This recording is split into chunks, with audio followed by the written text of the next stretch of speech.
Hello दोस्तों, आपको और आपके पूरे परिवार को एएस लाइफ स्टूडियो की तरफ से हैप्पी न्यू ईयर।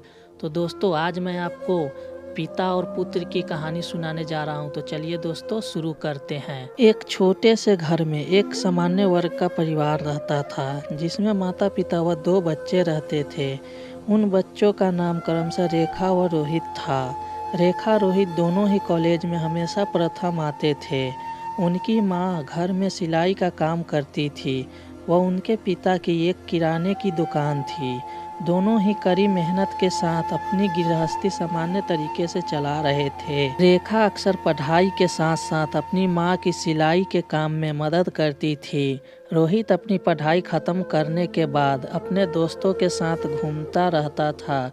जब कभी रोहित के पिता उसे दुकान पर काम करने के लिए बुलाते तो वह बहाना बनाकर दोस्तों के साथ चला जाता।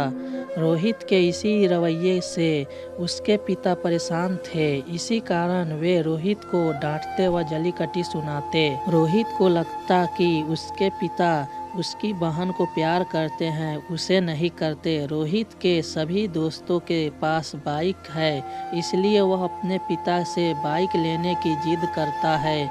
रोहित के पिता उसे बाइक दिलाने के लिए मना कर देते हैं। इसी बात पर रोहित व उसके पिता के बीच बहस हो जाती है, तो रोहित बड़बड़ाते हुए घर से बाहर निकल जाता है। वह रास्ते में सोच रहा था कि पता नहीं कितना पैसा बचाकर रखेंगे कि मुझे एक बाइक नहीं दिला सकते, भला ऐसे भी किसी के पिता होते हैं। वह यही बड़बड़ाते हुए रेलवे स्टेशन की तरफ बढ़ रहा था कि अचानक उसके पैर में कुछ चुभने जैसा प्रतीत हुआ। तो उसने देखा कि वह जल्दी के कारण पिता के जूते पहनकर निकला है। उसके पापा के जूते में एक कील उभरी थी जो उसके पैर में चुभ रही थी। वह कील उसके पैर में घाव कर रही थी, लेकिन उस समय वह गुस्से में था। वह बड़बड़ाते हुए आगे बढ़ गया। जैसे ही वह रेलवे स्टेशन पहुंचा तो उसने अपनी जेब में हाथ डाला तो उसे याद आया कि वह अपना पर्स तो घर पर ही भूल आया है।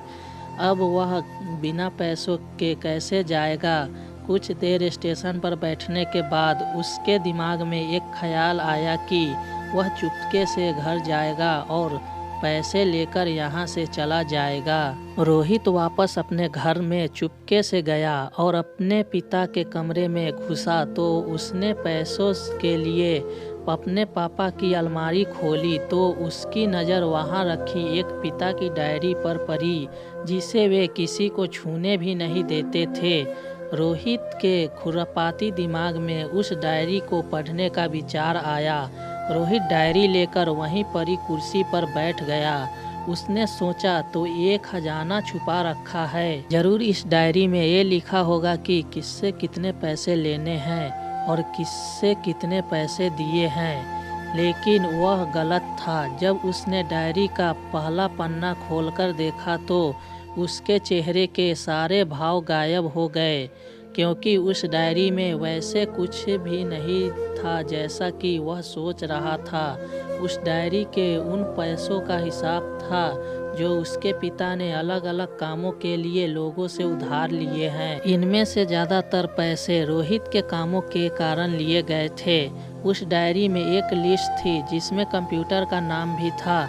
लिखा कुछ यूँ था, 50,000 बेटे के कंप्यूटर के लिए। ये वही कंप्यूटर है जो रोहित आज भी यूज करता है, लेकिन उसे यह नहीं पता था कि उस कंप्यूटर के लिए पैसे कहाँ से आए।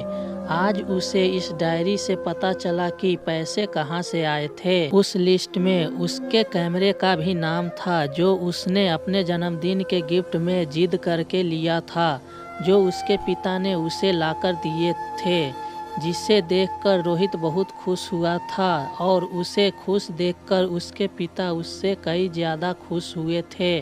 अब रोहित के चेहरे पर गुस्से की जगह मायूसी आ चुकी थी।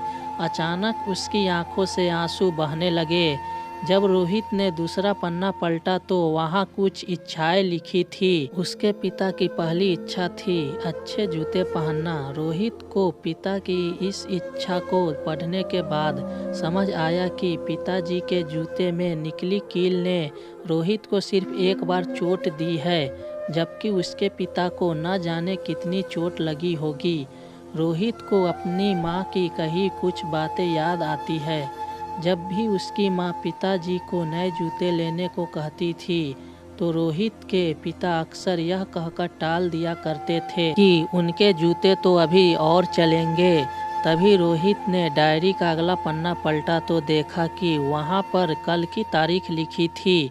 तारीख के नीचे लिखा था 50,000 रुपये बाइक के लिए। जब रोहित ने यह लाइन पढ़ी तो वह सन्न रह गया, जैसे रोहित का दिल और दिमाग स्थिर सा हो गया हो। अब रोहित के मन में कोई शिकवा गिला नहीं बची थी, बस उसकी आंखों में आंसू बह रहे थे। अब वह जल्दी से कमरे से बाहर गया। घर में माँ अपना सिलाई का काम कर रही थी और बहन गृह कार्य में व्यस्त थी। रोहित ने माँ से जाकर पूछा, पिताजी कहाँ हैं?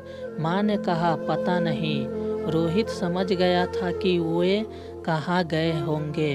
वह सीधा भागकर पास वाली बाइक एजेंसी में गया। जैसे तैसे भागकर वह बाइक एजेंसी पहुंचा तो उसके पिता वहां एक बाइक देख रहे थे। उसने दौड़कर अपने पिता को गले लगाया और रोने लगा। रोहित ने नम आंखों से पिता से कहा कि पापा, मुझे मोटरसाइकिल नहीं चाहिए, अब अपने लिए जूते ले लो। अब आज से मैं जो भी लूँगा वह अपने बलबूते पे अपनी मेहनत की कमाई से लूँगा। पिता अपने सपनों को मारकर बच्चों के सपने को पूरा करने के लिए सारी उम्र मेहनत करता है।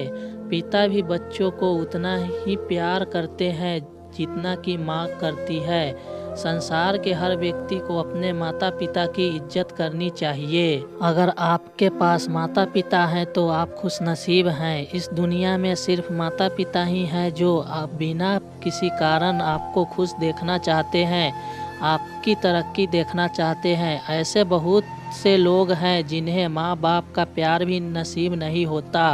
अतः आप अपने माँ बाप की भावनाओं का सम्मान करें, उन्हें प्यार दें। तो दोस्तों, यह थी आज की कहानी। आपको कैसी लगी और आपका क्या कहना है इस कहानी के बारे में? कमेंट करके हमें ज़रूर बताएं।